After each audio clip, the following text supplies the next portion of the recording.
kind father loves his children impartially. Obviously, that's what you call that, what parental love is. So that's the metaphor. And so let's go to the initial verse. Human nature is originally good. I will come to this line later. Because, okay, let me come back. Let's finish this one first. Children are pure, innocent, and uncontaminated. So in other words, when they're born, yeah, they're pure. And kind father loves all his children equally, and that's quite natural. I'll come back to this thing about human nature is originally pure, and I think there's some part in the latest slide that I will explain a bit more about this, because there is a bit of a debate whether it's originally good or as such. Okay, so I'll come back to it later. So this pure intrinsic nature, and this is where the essence is originally good. That means it's intrinsically is already there. Now, then, I mean, if you look and try to discern that if its intrinsic nature is already there, if the Buddha nature is already there, well, how can a Buddha nature be covered by afflictions? And that's a question to contemplate upon. Okay, so it's just like, if the Buddha has already attained enlightenment, how can there be afflictions to continue to cover the Buddha nature? So, but we have been enlightened, and we have transmigrated. So we all know about this and transmigrated 6 realm, and as a result of which we have all these afflictions that have been contaminating us. So at the very beginning of our life, we manifest this inherent goodness. Children are pure, innocent, so therefore, all the sisters already mentioned about this morning. And so the children are innocent, we grow up, and we learn the worldly ways as a result of worldly ways. The environment changes, the family members influence us, and our friends influence us, and to the extent that they even pull the children away from the family. Now, there is this been said that Reverend Shang Zhuang, you heard of Shang Zhuang, right? The famous monk who went to the West to retrieve the Sutras, Journey to the West, right? That's where the book was written about him. It's Shang Zhuang, before he embarked on the journey, his understanding of the Dhamma was there was no intrinsic nature. And so therefore, in cultivation of the Dhamma, we cultivate to attain the Buddha nature. It's about cultivation of attainment. But obviously that was the view that he took at that time. Then if Buddha nature is intrinsically there, what is there for you to attain? Am I right? So there is for you to uncover. It's not about attainment, it's about uncovering. So one school of thought is about attaining the Buddha nature. The other one is about uncovering the Buddha nature. And that is a controversy at that time. So Shang Zhuang went on travel to journey to the West to retrieve the sutras from Nalanda University. Nalanda is very near the Rashgir, and Rashgir is very near the Vulture's Peak. And as well as Sariputra and Moggallana was there. Now, so what happened was that when the sutras were retrieved and it brought back to China, and the process of it, the sutras were studied.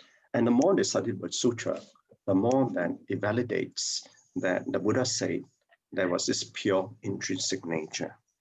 Okay, so that's what I understand from the story about the sutras that was brought back by Shang Zhuang. So why then has been uncovered? This has been going on since beginner's time, and I have asked this question before. You say, since there is a beginner's time, there is an endless end. What use does it know for you to find out what is a beginner's beginning of the intrinsic nature? Okay, so I say we just take the Buddha Dharma with faith. And that is where the intrinsic nature is. And the Buddha has shown us that there is the intrinsic Buddha nature. And this is where we have to grow in our consciousness to realize that or to uncover that. So in this family relationship, and today we often hear stories about family relationships, and Master mentioned that they have breakup of families, children grow up, and obviously they learn the worldly ways. You see, the worldly ways, again, the child is born innocent. Innocent to the extent that the child has not arrived at the condition for the past habitual tendencies to arise, right? So the thing is, as the mind develops, as our 5 sensory consciousness develop, or 5 roots develop, plus the mind, which is the 6 roots, they mix around with the conditions, which is and get entangled, and the skandhas arise. So when the skandha arise, and the habitual tendencies would come in because the conditions are right for the habitual tendencies to arise. So therefore, even a set of twins who are born to the same parents, look the same birthday, they can have a different character. And so therefore, this the teachings that Master has explained to us is we got to be very mindful. I should always end each morning's teaching by being mindful. So we need to be aware of our own self and mindful of our character, display our conduct, our demeanor when we deal with people. So I won't run through these stories about my master said about the Tzu Chi volunteers who went on to do all this work and all the experiences that they have, and they've been widely shared on the Tzu Chi platform. But what is important to know is that we must have cognizance of the conditions in which we are practicing, because you see, as householders, we are not like monastics who are taking very great vows. So they are actually in the practice of great mindfulness because of the vows they've taken. Our vows we are taking is only about a bodhisattva vow, which is only 4. Then you got to take the wholesome deeds, the 10 wholesome deeds. And then we've taken the precepts. Now, each of us personally have our own pledges that we may have made in our practice. So therefore, we need to be very mindful and aware of how we are practicing. So, but at the same time, that much that the children have grown up, and they have grown up in the worldly ways, the friends they make, the company that they makes, and they may grow apart from the family, and parents are, some of them are left and up alone, and even grow and die old and die alone. But at the same time, there are also young people who grew up because of the condition, the difficult condition and irresponsible parents that they have. They also land up misguided and landed up in jail. So these are the condition that one is. And is it possible then for one who has cultivated well in the past to be able to be contaminated in this lifetime? I would say yes. Angulimala is a very good example. Angulimala was already well cultivated, and his master knew that. And he knew that his spiritual power would supersede his. That's why he led him to the wrong path. So he led him the wrong path. I said, you can attain power by getting 1,000 fingers. And that's why he killed 900 old people. And so, except the final finger when he met the Buddha. And Buddha managed to awaken him. So therefore, even though we have practiced well in the past, we need to have that affinity. And Master always mentioned this. We need to grow in affinity. So this affinity that we have will set us to a more favorable condition for us to practice. This Sutra verse and Master's explanation. Now, these young children are all my children, and I love them all impartially, and so on. So this in very much the same way. And he will see all sentient beings. No matter how one badly one behave, is still the children. So in other words, in this Buddha Dharma, it doesn't matter how bad a person is. The Buddha Dharma is there for everyone, irrespective of the capabilities, irrespective of the condition they are in. So long as they are able to embrace and take on the Buddha Dharma, they are able to be enlightened. And this is back to the earlier explanation about the inherent goodness, the inherent nature. Because if the inherent nature is not there, how can then one who is bad be able to turn to be good, right? So they must have the inherent goodness in one person first before that can be uncovered. So therefore, the whole spiritual journey, as I mentioned in the past, is a journey of discovery, uncovery, and rediscovery. And the rediscovery is the rediscovery of our own intrinsic Buddha nature.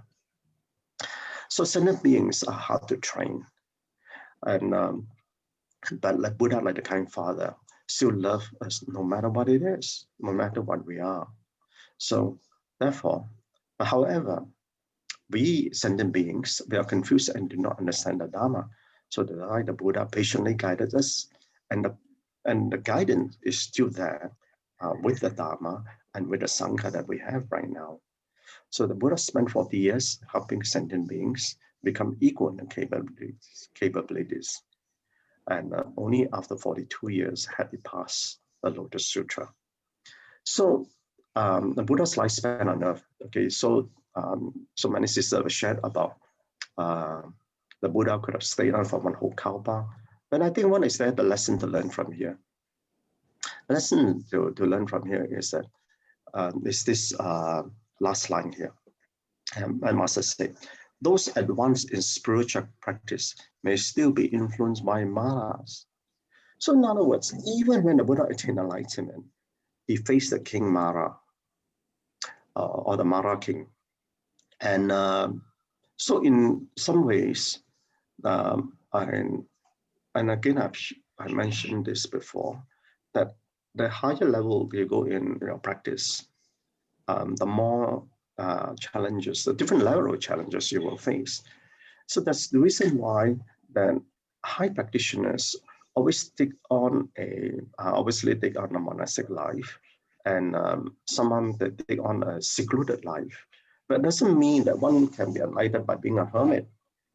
We have to interact with people, okay? Because that's from when you walk with the people that we can learn and we grow in wisdom learning. So the Mara, we must be very mindful. We face Mara in different forms, in different ways, in ways that you don't even know. So now Ananda was already an Ananda at that time. Obviously, when he only attained Arahathood after after the Parinirvana, the Buddha.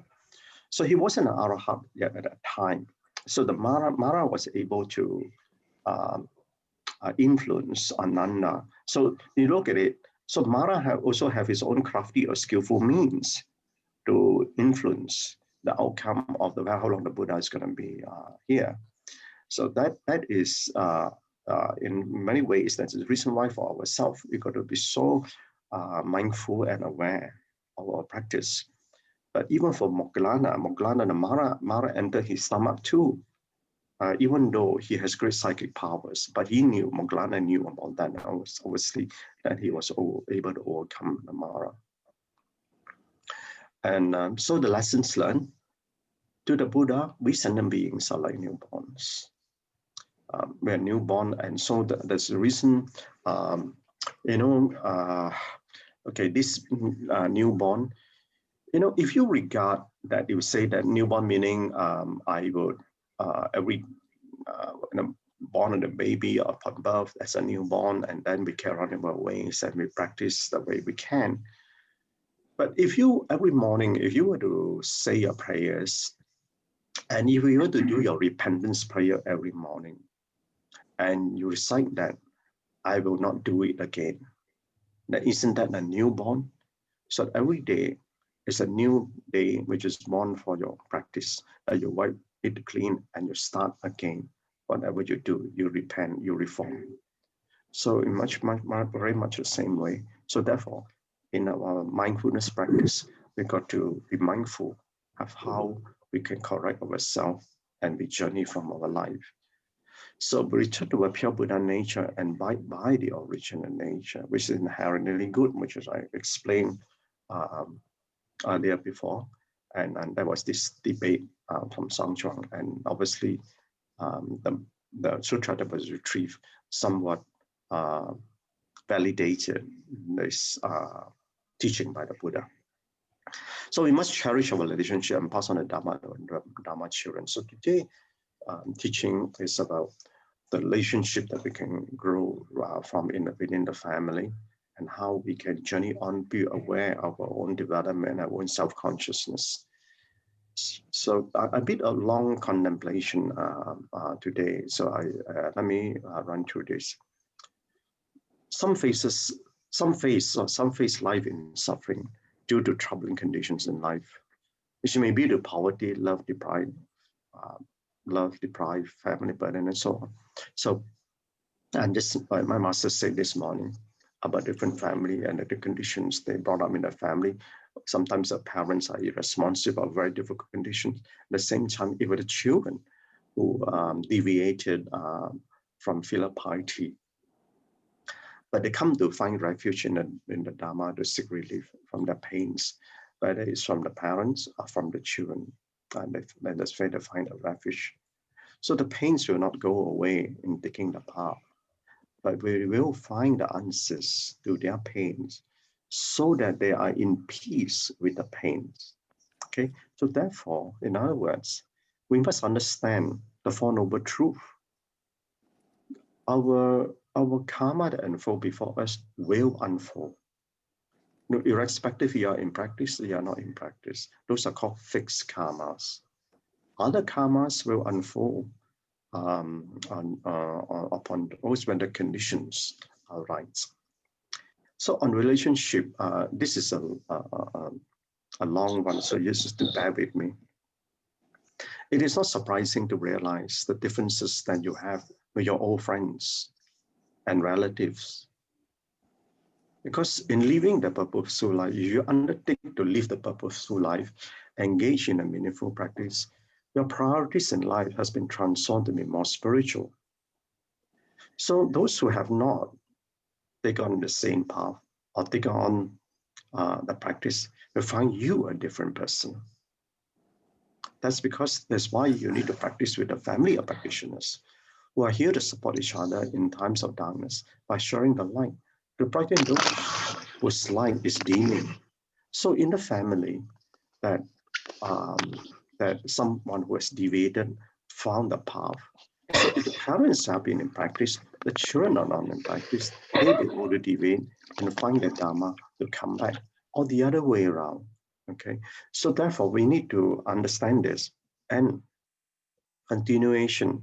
Then your old friends will no longer find you interesting, but you will grow in Kalyana Mitra. Kalyana Mitra are spiritual friends. So old friends will no longer find you interesting, but you will get new spiritual friends in the family. Then you will find the growing differences with your old friends as the views in life changes. Isn't that the case? That your life will, the views are different from what you have with your old friends. Then this is just a sign of evolving in your spiritual consciousness away from the world consciousness. So not necessarily those are bad signs. So therefore, you must understand and be conscious how you are growing spiritually. Or those who continue to get stuck in the worldly ways will no longer find you fun. Those who are in practice will find you interesting. Isn't that interesting? So, brothers and sisters, so more importantly is, after this Gan En slide, I have one very interesting slide. This is probably a slide that I added this slide for notation, and this is somewhat a caution note in sharing that, because I understand for Sister Tzu Chi that is going to get it posted. So I put this set of slides in here. And this is slides are meant for Tzu Chi education and training purposes. Okay, and to take note that I'm not a Dharma master. Thank you so much, brothers and sisters. Thank you so much to our Chin for the brilliant sharing. Always every day so joyful to listen to your great insight. Yeah. Okay. Before we end today's sharing, let us hear a few words from Sister Tzu Chi. At the same time, we can on our video reveal yourself. Today is Friday. Everybody should be very happy. You have a long weekends. I think some of us already starting to work from home, isn't it? Yeah. Sister YY, our son He, Sister YY. Yes. Okay. And Sister Lei Sim. Tomorrow have Saturday session. Tomorrow. Yeah. Tomorrow. It will be yes, on. we have.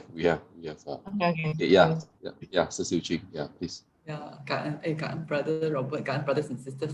Tomorrow, there will be sharing by Brother Tzu Chen, our Indonesia Shimpasian brother.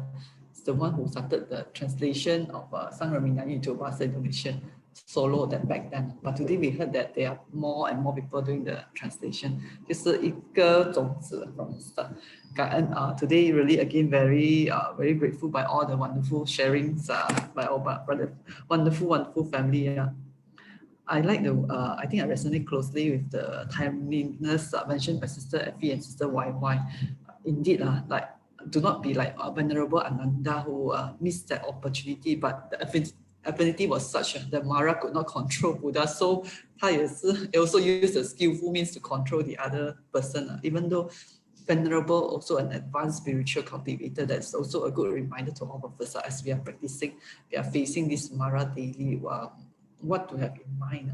This timeliness, we also notice in Tzu Chi world, we notice every time Master mentioned about her state of health, if we can hear her voice, all those the teacher, we will immediately heard, no Master, we can hear you.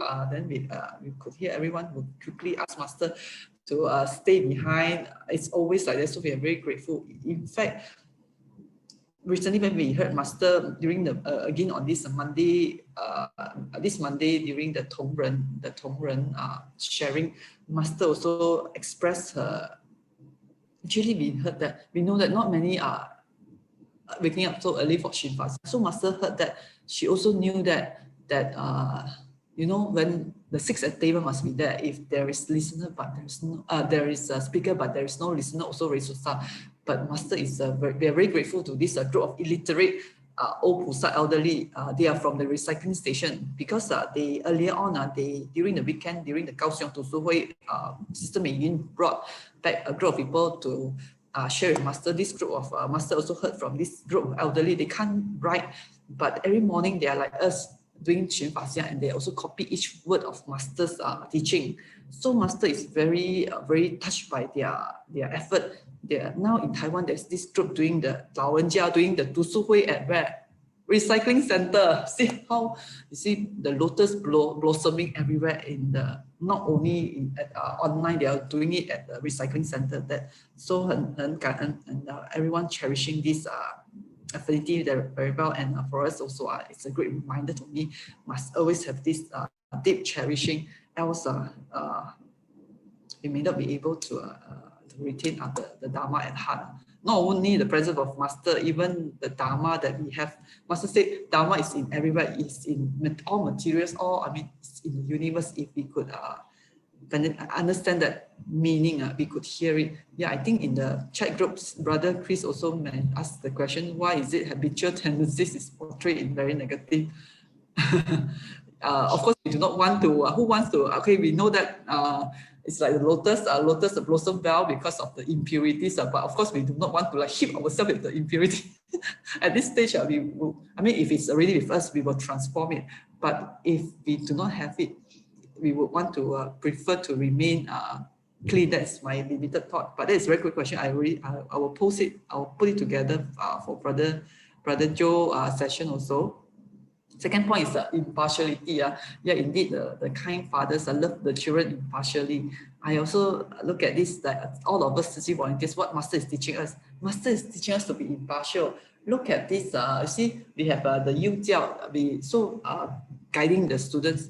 Even the prisoners, the volunteers are also walking into the prisons. Elderly, they are not neglected. That is how Master is guiding us all, for us to have opportunity to care for everyone. The Mother Earth, the recycling volunteers. So very, very taking in that in these two very important to me, timeliness and also the impartiality. And I'm very grateful to Brother Chin for giving a new meaning to this newborn. Indeed, every day newborn, and looking forward to Master's teaching and could take that in and pass always. Back to you, Brother Robert. Yeah, kind of so much, Sister Tzu Chi. Can I just interrupt Sure. quickly on Brother Chris Chu's question? Yeah, please. The 7 treasures, I did not cover that because I am not sure, number one. Number two is that because I think it's covered in chapter 11 on the treasure towers. So as a writer, and I would like to listen to Master's version of the 7 treasures before I can comment. It doesn't really come from me. Second thing is that habitual tendencies, why is it put on negative light? It hasn't, negative or positive is in the mind. So it's for you to take it either negatively or positively. Yeah, okay, kind of so much, yeah, Brother Chin, and kind of to all the brothers and sisters for your wonderful sharing and wonderful insight. So I think let us endeavor to be a little bit mischievous, like the children. I don't know, I always enjoy my children to be a bit mischievous. They cannot be sitting still. Of course, they are pure. Let us endeavor to be a children again who are pure, innocent, and uncontaminated, you know. So let us continue to learn from each other and diligently walk the path together with Master, fill our life with full of Dharma joy every day. And we shall see each other again tomorrow morning. Have a good day, everyone. Bye-bye. Take care. Bye, thank you. Bye-bye. Thank you. Bye-bye. So much. Thank you. Yeah. Bye-bye. Bye-bye. Bye-bye. See you tomorrow.